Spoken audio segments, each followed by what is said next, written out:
আসসালামু আলাইকুম আরহামাতুল্লাহি ওয়া বারাকাতুহু। সবাই কেমন আছেন? আশা করি সবাই ভালো আছেন। আজ আপনাদের জন্য নিয়ে এসেছি গল্পের ৬ নম্বর পর্ব। আশা করি গল্পটি আপনাদের ভালো লাগবে। তাহলে চলুন শুরু করা যাক। এদিকে রাহা আমার হাত শক্ত করে জড়িয়ে আছে।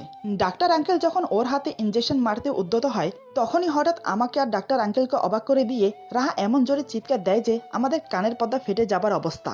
ওর চিৎকারে পুরো বাড়ি যেন কেঁপে উঠল। শুধু তাই নয়, সাথে আমার হাত শক্ত করে ধরে কামড় বসিয়ে দেয় আমার বাহুতে। এমন ভাবে কামড় দিয়েছে যে রক্ত বেরিয়ে গেছে। ডাক্তার আঙ্কেল রাহার কাণ্ড দেখে হাঁ হয়ে যায়। চোখ দুটো বড় বড় করে রাহার দিকে অবাক হয়ে তাকিয়ে থাকে। এদিকে আমার অবস্থা শোচনীয়। রাগে, অপমানে, লজ্জায় মাথা হেট হয়ে যাচ্ছে আমার।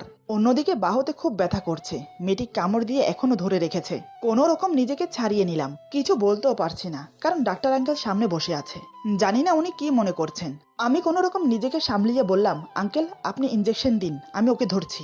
আমার কথা মতো ডাক্তার আঙ্কেল ইনজেকশন দিতে আবার উদ্যত হয়। এবার রাহা আমাদেরকে অবাক করে দিয়ে চিৎকার দিয়ে অজ্ঞান হয়ে যায়। এটা দেখে ডাক্তার আঙ্কেল ভ্যাবাচাকা খেয়ে যায়। তিনি ভাবনায় পড়ে গেলেন, কি করে ইনজেকশন মারবে।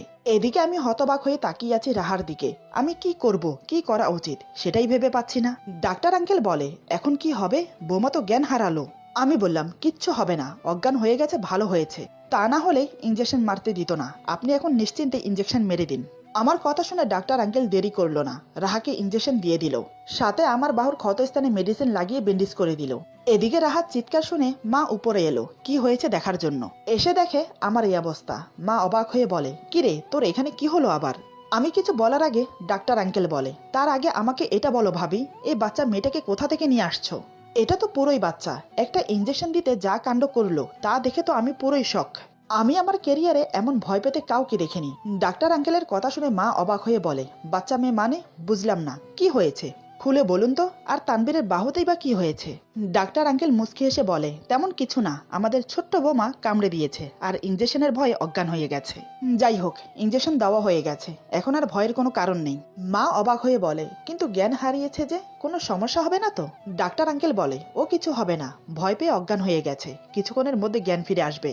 তখন এক গ্লাস গরম দুধ খাইয়ে দিও, ব্যাস সব ঠিক হয়ে যাবে। তাহলে আমি এখন আসি।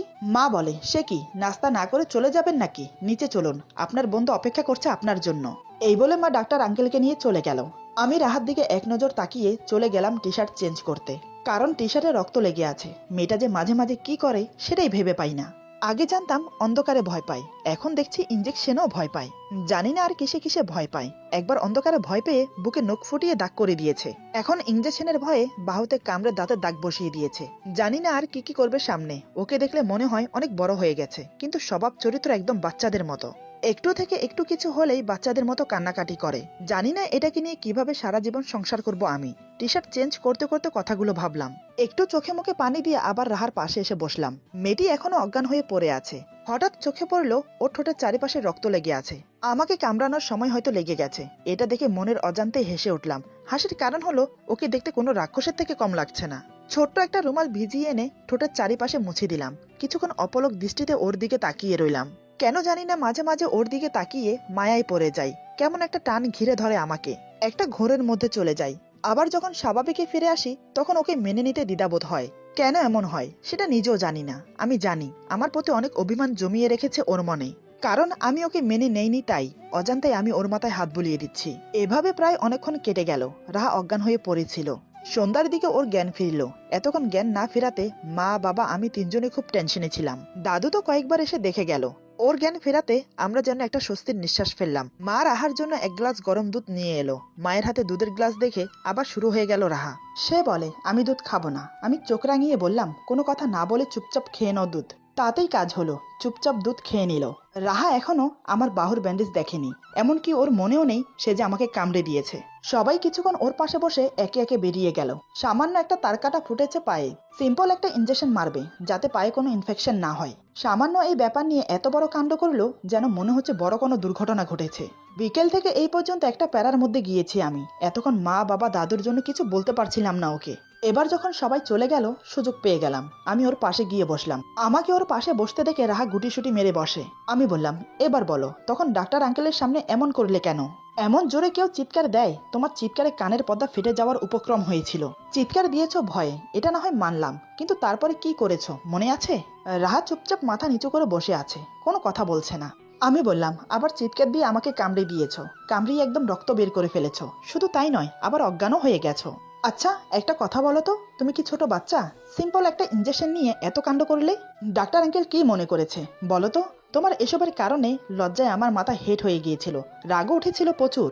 তখন ইচ্ছে করছিল কষে একটা থাপ্পড় মারি তোমাকে, শুধু ডাক্তার আঙ্কেল ছিল বলে কিছু করতে পারিনি। আমার কথা শুনতে শুনতে রাহার চোখে পানি চলে এলো। সে কান্না করছে। রাহা কান্না জড়িত গলায় বলে, সরি। আমি বললাম, এই তোমার নেকা কান্না বন্ধ করো তো, কিছু বলতে পারি না, অমনি কান্না শুরু করে দাও, যত্ত সব। এই বলে আমি উঠে বারান্দায় চলে গেলাম। এভাবে দেখতে দেখতে রাতের খাবারের সময় হয়ে গেল। রাতে খাওয়া দাওয়া করে এসে শুয়ে পড়লাম। রাহা আমার অপর পাশে শুয়ে আছে, মাঝখানে বালিশ দেওয়া। আমি কোনো কথা না বলে ঘুমানোর চেষ্টা করলাম, কারণ সকালে আমাকে অফিসে যেতে হবে তাই। একসময় ঘুমিয়ে পড়লাম। এদিকে রাহা ঘুমায়নি, সে আমার ঘুমানোর জন্য অপেক্ষা করছে। আমার চোখে ঘুম নেমে আসতেই সে উঠে আসে আমার পাশে। আসলে সে আমার হাতের ক্ষতটা দেখতে চাইছে, টি শার্ট পরে থাকার কারণে দেখতে পারেনি, আর আমিও দেখাইনি। দেখার জন্য আমাকে বলবে, সেটা সে সাহস করে উঠতে পারেনি। তাই সে ভেবে নেয় আমি ঘুমিয়ে গেলে চুপি চুপি দেখবে। প্রথমে সে আমার পাশে বসে আমার মাথায় হাত বুলিয়ে দেয়, আমার দিকে মায়া ভরা দৃষ্টি নিয়ে তাকিয়ে থাকে অনেকক্ষণ ধরে। রুমে লাইট না জ্বললেও ডিম লাইট জ্বলছে, তার আলোতে সে আমাকে মন ভরে দেখছে। তারপরে সে ধীরে ধীরে টি শার্টের হাতা উপরে তুলতেই ক্ষত স্থানে ব্যান্ডেজ দেখতে পায়। এটা দেখে ওর খুব খারাপ লাগে, বারবার না চাইতেও আমাকে আঘাত দিয়ে ফেলে। কেন যে এমন হয় সেটা সে নিজেও জানে না। ক্ষত স্থানে হাত বুলাতে বুলাতে রাহা কান্না করে দেয়। আমি তখন ঘুমে মগ্ন, তাই তার কান্নার শব্দ আমার কানে পৌঁছালেও আমি বুঝতে পারছি না। কিন্তু হঠাৎ করে যখন ওর চোখের পানি আমার ঘাড়ে ও গলায় পড়ে, তখন আমার ঘুম ভেঙে যায়। ঘুম ভাঙতেই রাহাকে আমার ক্ষত স্থানে হাত বুলিয়ে কান্না করতে দেখে কেমন যেন কষ্ট হচ্ছে আমার। খুব খারাপ লাগছে। মেয়েটা তো ইচ্ছে করে করেনি, ভুলবশত হয়ে গেছে। কিন্তু আমি সেটা না বুঝে কতগুলো কথা শোনালাম। এমনটা করা একদম উচিত হয়নি। আমি না চাইতেও ওর মাথায় হাত বুলিয়ে বললাম, এই তুমি কান্না করছো কেন? আমার ঘুম ভেঙে গিয়েছে দেখে এবং আমাকে কথা বলতে দেখে রাহা আতকে উঠে সরে যায়। আসলে ও ভাবতে পারেনি আমি জেগে যাব। এবার আমি উঠে বসলাম, পাশে থাকা ল্যাম্পলাইট জ্বালিয়ে দিলাম। রাহা আমার ভয়ে চোখের পানি মুছে চুপচাপ বসে আছে। বুঝতে পারলাম সে ভয় পাচ্ছে, কিন্তু কেন? আমি তো ভয় পাওয়ার মতো কিছু করিনি বা বলিনি। তাহলে আমি বললাম, রাহা তুমি এত রাতে এখানে কি করছো, আর কান্না করছো কেন? কি হয়েছে? আমার কথা শুনে রাহা বলে, কই কিছু না তো। এই বলে উঠে যেতে চাইলে আমি ওর হাত ধরে আবার বসিয়ে দেই। রাহা চুপচাপ বসে পড়ে মাথা নিচু করে আছে। আমি বললাম, রাহা আমার দিকে তাকাও। রাহা আমার দিকে না তাকিয়ে চুপচাপ মাথা নিচু করে বসে আছে। আমি বললাম, কি হলো, আমার দিকে তাকাও। আমার কথা শুনে সে এবার অশ্রুভেজা নয়ন নিয়ে আমার দিকে তাকালো। আমি ওর চোখে চোখ রেখে বললাম, কি হয়েছে? এত রাতে তুমি এখানে বসে কান্না করছো কেন? আমার ব্যবহারে তুমি কষ্ট পেয়েছো তাই না? আসলে আমার উচিত হয়নি তোমাকে এমন করে কথাগুলো বলার। আমার খারাপ ব্যবহারের জন্য সরি। প্লিজ কান্না বন্ধ করো। আমার কথা শুনে কান্না বন্ধ করার বদলে আরো জোরে কান্না করে দিল। আমার বুকে মাথা ঠেকিয়ে আমার টি শার্ট খামচে ধরে কান্না করছে। এমনিতে ওর কান্না আমার সহ হয় না, তার উপর আমার বুকে মাথা রেখে কান্না করছে। এমনও তো অবস্থায় কি করে নিজেকে ধরে রাখি। আমি ওর মাথাটা বুকের সাথে শক্ত করে ধরে বললাম, এই রাহা, সরি বললাম তো, আমার ভুল হয়েছে, আমাকে ক্ষমা করে দাও। দেখো এভাবে কান্না করো না, তোমার কান্না দেখতে আমার ভালো লাগে না। রাহা আমার বুকে মাথা রেখেই কান্না করতে করতে বলে, আমাকে ক্ষমা করে দিন, আমি ইচ্ছে করে কিচ্ছু করিনি, ভুলবশত হয়ে গেছে। সরি, ক্ষমা করে দিন আমাকে। আমি চাই না আপনাকে আঘাত দিতে বা কোনো প্রকার কষ্ট দিতে, কিন্তু কেন জানি না বারবার এমনটা হয়ে যায়। না চাইতেও বারবার আমি আপনাকে আঘাত দিয়ে ফেলি। আমি আর কখনো এমন করব না, আমাকে ক্ষমা করে দিন। সরি। সরি বলতে বলতে উত্তেজিত হয়ে পড়ে রাহা। ওকে আবার উত্তেজিত হতে দেখে আমি ওর মাথায় হাত বুলিয়ে বললাম, রাহা রিল্যাক্স, শান্ত হয়ে যাও, কিছু হয়নি, আর কিছু হবে না, আমি কিছু মনে করিনি। এভাবে বারবার সরি বলো না, তুমি শান্ত হও, দেখবে সব ঠিক হয়ে যাবে। ওকে বুকে রেখে মাথায় হাত বুলিয়ে সান্ত্বনা দিতে লাগলাম। প্রায় বেশ কিছুক্ষণ পর ওর কান্না বন্ধ হলো। সে এখন আমার বুকে মাথা রেখে টি শার্ট খামচে ধরে চোখ বন্ধ করে আছে। কান্না করার ফলে হেঁচকি আসছে। আরো বেশ কিছুক্ষণ এভাবে থাকার পর আমি বললাম, রাহা ঠিক আছে তো তুমি? রাহা নিজেকে স্বাভাবিক করে আমাকে ছেড়ে দিল। রাহা বলে, সরি, কিছু মনে করবেন না, অজান্তেই আপনাকে জড়িয়ে ধরে ফেলেছি, আর আমি ঠিক আছি। আমার জন্য আপনার ঘুম ভেঙে গেল, তার জন্য সরি, আপনি ঘুমিয়ে পড়ুন। আমি বললাম, কোনো সমস্যা না, রাত অনেক হয়েছে, তুমিও ঘুমিয়ে পড়ো। রাহা কোনো কথা না বলে চুপচাপ গিয়ে শুয়ে পড়লো। আমি কিছুক্ষণ ওর দিকে তাকিয়ে বসে রইলাম, তারপর শুয়ে পড়লাম। নানান কথা ভাবতে ভাবতে ঘুমিয়ে পড়লাম। সকালে আমার আগে রাহা ঘুম থেকে উঠে যায়। প্রতিদিনের মতো আমার জন্য চা নিয়ে এসে আমাকে ডাকে ঘুম থেকে ওঠার জন্য। রাহা বলে, এই যে শুনছেন, সকাল হয়ে গেছে, উঠুন। আমি চোখ খুলতেই রাহা বলে, আসসালামু আলাইকুম, শুভ সকাল, এই নিন আপনার চা, ঠান্ডা হয়ে যাচ্ছে। এই কথাগুলো এখন রাহার প্রতিদিনের রুটিন হয়ে গেছে আমাকে বলার। আমি ঘুম থেকে উঠে দেখি রাহা পরিপাটি হয়ে রেডি হয়ে বসে আছে। আমি বললাম, ওয়ালাইকুম সালাম, শুভ সকাল, কি ব্যাপার, তুমি রেডি হয়ে কোথায় যাচ্ছ? রাহা বলে, ও মা, আপনার মনে নেই, আজ থেকে তো আমার কলেজে যাওয়ার কথা। আমি বললাম, মনে আছে, কিন্তু এই অবস্থাতে কলেজে যাওয়ার কোনো দরকার নেই। পায়ের ক্ষত ভালো হোক, তারপরে যাও। রাহা বলে, এই সামান্য ক্ষতর জন্য কলেজে যাব না? এই কেমন কথা? আমি যেতে পারবো, কোনো সমস্যা হবে না। আমি বললাম, ক্ষত স্থানে ধুলোবালি লাগলে ইনফেকশন হয়ে যাবে, তাই বলছি যেতে হবে না। রাহা বলে, পায়ে তো ব্যান্ডেজ করা, তাই ধুলোবালি লাগার কোনো সম্ভাবনা নেই। আমি বললাম, তুমি বেশি কথা বলো, আমি বলছি তুমি কলেজে যাবে না তো ব্যাস, যাবে না। রাহা বলে, কোথায়, ভাবলাম অনেকদিন পর কলেজে যাব, কলেজের বান্ধবীদের সাথে দেখা হবে, সবাই মিলে গল্প করব, আড্ডা দেব, খুব সুন্দর করে সময়টা কাটবে, কিন্তু এখন কি হলো, সবকিছু উল্টো হয়ে গেল। আমি বললাম, চিন্তা করছো কেন? 2-4 দিন একটু রেস্ট নিলে কি হয়? সময় না কাটলে বই পড়ো, আমার এখানে অনেক বই আছে, যেটা ভালো লাগে পড়তে পারো, সময়ও কাটবে, অনেক কিছু শিখতেও পারবে, যেটা শেখা তোমার খুব প্রয়োজন। আমার কথা শুনে রাহা বিড়বিড় করে বলে, শিখতে শিখতে এত বড় হয়েছি, এখনো নাকি আমার শেখার বাকি আছে? আমি কি ছোট বাচ্চা নাকি যে এখনো আমাকে শিখতে হবে? রাহা কথাগুলো একটু জোরেই বলে, যেটা আমি স্পষ্ট শুনতে পাই। আমি বললাম, মানুষ বড় হয়ে গেলেও অনেক কিছু শেখার থাকে, একটা কথা মনে রাখবে, মানুষের শেখার কোনো অন্ত নেই। এই বলে ফ্রেশ হতে চলে গেলাম। আমার কথা শুনে রাহা অবাক হয়ে আমার চলে যাওয়ার দিকে তাকিয়ে আছে। আমি কি বলে গেলাম সেটা ওর মাথার উপর দিয়ে গেল, কিছুই বুঝতে পারছে না। রাহা মাথা চুলকিয়ে বলে, কি বলে গেল? কোনো কিছুই তো বুঝতে পারলাম না। রাহার ভাবনা শেষ না হতেই আমি ফ্রেশ হয়ে বেরিয়ে এলাম। রাহাকে অমন ভাবে দাঁড়িয়ে থাকতে দেখে আমি বললাম, কি ব্যাপার, তুমি এখনো এভাবে দাঁড়িয়ে আছো কেন? দাঁড়িয়ে দাঁড়িয়ে আনমনা হয়ে কি এমন ভাবছো? তার চেয়ে বরং বসে বসে ভাবো, যদি তোমার মাথাটা খোলে। আমার কথা শুনে রাহা রাগিত দৃষ্টি নিয়ে আমার দিকে তাকালো। সে কটমট রাগ দেখিয়ে আমাকে বলে, আচ্ছা আপনি এমন কেন? আপনি আমাকে স্ত্রীর অধিকার দেন না, অথচ আমার সব ব্যাপারে অধিকার খাটান। যেটা আমি করতে চাই না সেটা আমাকে করতে বাধ্য করেন আপনি। কলেজে যেতে চাইলাম, সেটা তো আপনি বাধা দিলেন। আমাকে পছন্দ করেন না, আমাকে স্ত্রী হিসেবে মানেন না, আমার সাথে ভালো করে কথা বলেন না, তাহলে আমার উপর কিসের অধিকার খাটান? কিসের ভিত্তিতে আমি আপনার কথা মেনে চলবো বলুন তো? আমি বললাম, তুমি আমার কথা মেনে চলতে বাধ্য, কারণ আমি তোমার স্বামী। আমি তোমাকে স্ত্রীর অধিকার না দিলেও তুমি কিন্তু আমাকে স্বামীর অধিকার দিয়েছ, সেই অধিকারে আমি তোমার সব ব্যাপারে নাক গলাই। আমি তোমাকে স্ত্রীর অধিকার না দিলেও তোমার ভালো মন্দ দেখার এবং তোমাকে আগলে রাখার সম্পূর্ণ দায়িত্ব আমার। আচ্ছা তুমি আমাকে একটা কথা বলো তো, স্বামী স্ত্রীর সম্পর্ক কি শুধু শারীরিক সম্পর্কতেই কি বজায় থাকে? শারীরিক সম্পর্ক করলেই কি তারা স্বামী স্ত্রী? আমার কথা শুনে রাহা লজ্জায় মাথা নিচু করে নিল। মাথা নিচু রেখে রাহা বলে, আপনি কি কথার মাঝে কি কথা টেনে আনছেন? আমি কি একবারও সেই কথা বলেছি? আমি বললাম, তোমার আমার মাঝে সেটা ছাড়া তো আর সবকিছু স্বাভাবিক। তুমি আমার টেক কেয়ার করছো, আমি তোমার টেক কেয়ার করছি, তোমার ভালো মন্দ সবকিছুর খেয়াল রাখছি। রাতে একই বিছানায় দুজন ঘুমোচ্ছি, শুধু আমাদের মাঝে থেকে গেল শারীরিক সম্পর্কটা, যেটা এখনো আমাদের মাঝে হয়নি। রাহা বলে, কি আবল তাবল কথা বলছেন? স্বামী স্ত্রীর মাঝে শারীরিক সম্পর্ক ছাড়াও আরো অনেক কিছু থাকে, যেটা আমাদের দুজনের মাঝে নেই। স্বামী তার স্ত্রীর দেখভালের দায়িত্ব, ভরণ পোষণের দায়িত্ব পালন করলে দায়িত্ব শেষ হয়ে যায় না। এমনকি শারীরিক সম্পর্কে জড়িত থাকলেও স্ত্রীর প্রতি স্বামীর দায়িত্ব শেষ হয়ে যায় না। স্বামী স্ত্রীর মাঝে একটা মধুর সম্পর্ক থাকা খুবই জরুরি। স্বামী স্ত্রী একে অপরকে ভালোবাসবে, তাদের মাঝে একটা গভীর বন্ধুত্ব থাকবে। স্বামী তার স্ত্রীর সাথে রোমান্টিক সময় কাটাবে, একে অপরকে চোখে হারাবে। স্বামী তার স্ত্রীকে মন খুলে ভালোবাসবে। এমন হওয়া উচিত স্বামী স্ত্রীর সম্পর্ক, কিন্তু আমাদের মাঝে তেমন কোনো সম্পর্কই নেই।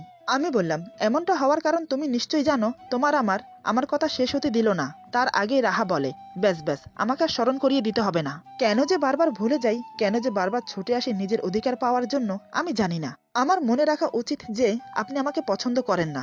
সরি, আজ থেকে চেষ্টা করব নিজের সীমায় থাকার। খুব কষ্টের সাথে কথাগুলো বলে রাহা। কথাগুলো বলতে বলতে ওর চোখে জল চলে এলো। সে চোখের পানি মুছতে মুছতে চলে যেতে উদ্যত হলো। আজ কেন জানি ওর কথাগুলো আর ওর চোখের পানি দেখে আমার কলিজায় আঘাত করলো। এক মুহূর্তের জন্য মনে হলো আমি অন্যায় করছি ওর সাথে। আমি সাথে সাথে পেছন থেকে ওর হাত টেনে ধরলাম। রাহা বলে, হাত ছাড়ুন, আমাকে নিচে যেতে হবে। আমি ওর হাত ছাড়ার বদলে ওকে আমার দিকে ঘুরিয়ে দাঁড় করালাম। রাহা নিচের দিকে তাকিয়ে কান্না করছে। আমি ওর চোখের পানি মুছে দিয়ে বললাম, কথায় কথা ছোট বাচ্চার মতো কান্না করো কেন তুমি? এভাবে ভেঙে পড়ো না, সময় হলেই সব ঠিক হয়ে যাবে। রাহা এবার নয়ন ভরা জল নিয়ে আমার দিকে তাকালো। রাহা বলে, বললেই তো সব ঠিক হয়ে যায় না। জানি হয়তো আমি কোনোদিনও আপনার পছন্দের হতে পারবো না, চাইলেও আমি নিজেকে ফর্সা সুন্দরী রমণী হিসেবে গড়তে পারবো না। আপনার যেমন পছন্দ তেমন কোনোদিনও হতে পারবো না। হয়তো গায়ের রং পাল্টাতে পারবো না, তবে আপনার ভালোবাসা পেতে আপনার মনের মতো হওয়ার চেষ্টা করব। যদি আমি আপনার মনের মতো হতে পারি, তাহলে কি আপনি আমাকে ভালোবাসবেন? আমি অপলক দৃষ্টিতে ওর চোখের দিকে তাকিয়ে কথাগুলো শুনছি। কেমন একটা অদ্ভুত মায়া খেলা করছে ওর চোখে মুখে। কান্না করার ফলে চোখের কাজল লেপটে গেছে, তাতেই অদ্ভুত একটা সৌন্দর্য ফুটে উঠেছে ওর মাঝে। না চাইতেও বারবার আমার চোখ ওর দিকে আটকে যাচ্ছে। এমন অদ্ভুত আকর্ষণীয় মায়া ভরা মুখ নিয়ে আমার সামনে দাঁড়িয়েছে যে আমি ওকে দেখতে দেখতে অন্য জগতে হারিয়ে যাচ্ছি। ওর কথাগুলো আজ গোলাপের কাঁটার মতো বিঁধছে আমার হৃদয়ে। কেমন একটা কষ্ট হচ্ছে ওর জন্য আমার। মেয়েটি তো আমার কাছে কিচ্ছু চায় না, শুধু চায় আমি ওকে আপন করে নেই। আমি যেন ওকে মন প্রাণ উজাড় করে ভালোবাসি। কথাগুলো ভেবে আমি ওর চোখে চোখ রেখে বললাম, ধৈর্যের ফল মিঠা হয়, আর চেষ্টা করলেও উপায় হয়। চেষ্টা করো, নিশ্চয়ই তুমি সফল হবে। আর আমি তো আছি তোমার পাশে। এখন চলো নিচে নাস্তা করবে। রাহা বলে, এটা কিন্তু আমার প্রশ্নের উত্তর না। আমি বললাম তো চেষ্টা করো, নিশ্চয়ই তুমি সফল হবে। এখন চলো নিচে, আমার অফিসে লেট হচ্ছে। এই বলে রাহাকে নিয়ে নিচে চলে এলাম। তারপর সবার সাথে বসে একসাথে নাস্তা করলাম। আমার কথাগুলো শোনার পর থেকে রাহা চিন্তায় পড়ে গেল। সে ভাবছে কি করে আমার মন জয় করবে, কি করলে সে আমার মনের মতো হয়ে উঠতে পারবে। রাহা মনে মনে বলে, যে করেই হোক আমাকে ওনার মনের মতো হয়ে উঠতেই হবে। এমনভাবে নিজেকে তৈরি করব যেন উনি নিজে থেকেই আমাকে ভালোবাসার কথা বলে। আমিও দেখি সে আমাকে কিভাবে ভালো না বেসে পারে। এসব ভেবে নাস্তা করে উঠে গেল নিজের রুমে গিয়ে আমার কথা মতো অনেক খুঁজে একটা হাদিসের বই বের করলো। হাদিসের বই বের করে ঘুরিয়ে ফিরিয়ে দেখতে লাগলো। বইটি ছিল তাহাজ্জুদ নামাজ নিয়ে লেখা। তাহাজ্জুদ নামাজের নিয়ম, তাহাজ্জুদ নামাজ পড়লে কি কি উপকারিতা হয় এবং কি কি ফজিলত সে বিষয়ে লেখা আছে।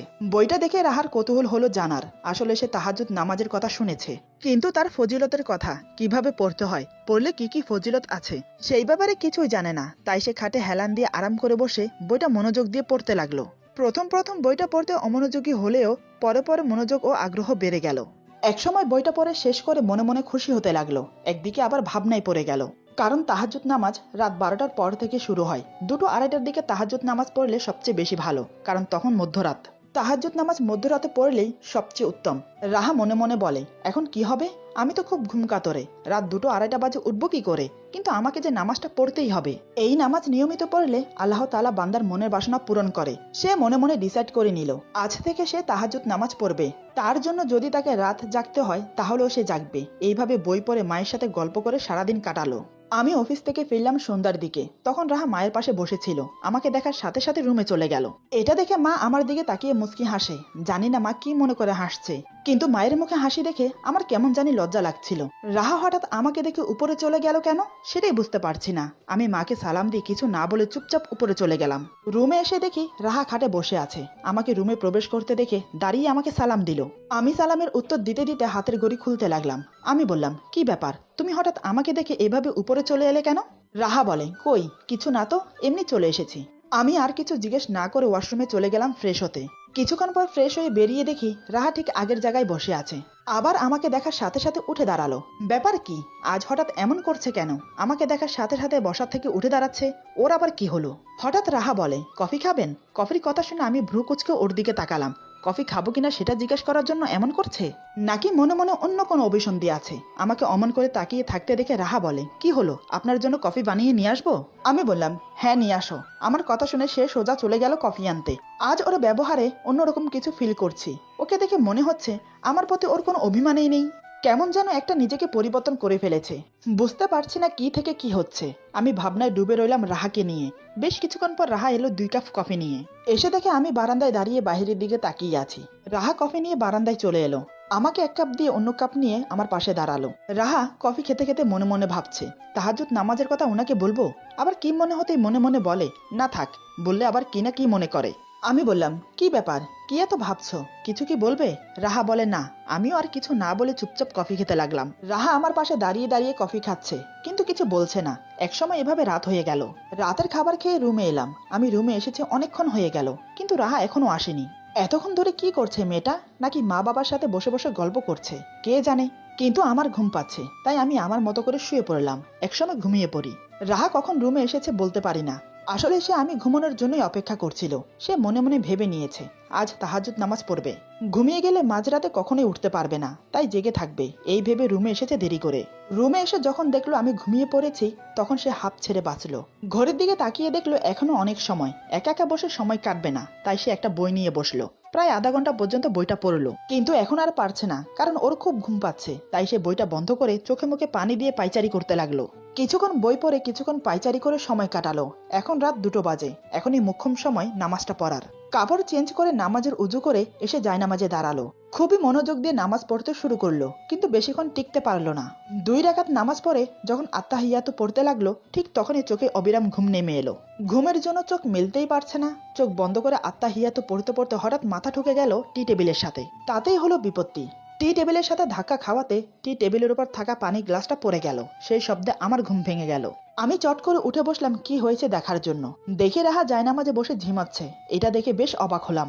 মনে জেগে উঠলো নানান প্রশ্ন, কিন্তু এখন কিছু জিজ্ঞেস করা ঠিক হবে না, তাই আমি উঠে গিয়ে ওকে ধরে বিছানায় শুইয়ে দিতে গেলেই সে আমাকে জড়িয়ে ধরে ফেলে।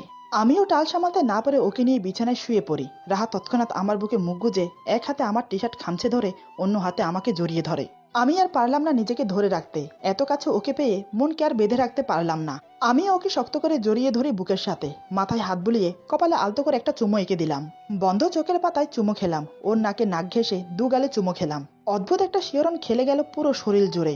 ওর গোলাপি ঠোঁটে নিজের ঠোঁট মিশিয়ে দিতেই নিমেষে শরীরের রন্ধ্রে রন্ধ্রে অনুভূতি ছেয়ে গেল আমার। আমি ওর ঠোঁট আবদ্ধ করলাম আমার দু ঠোঁটের মাঝে।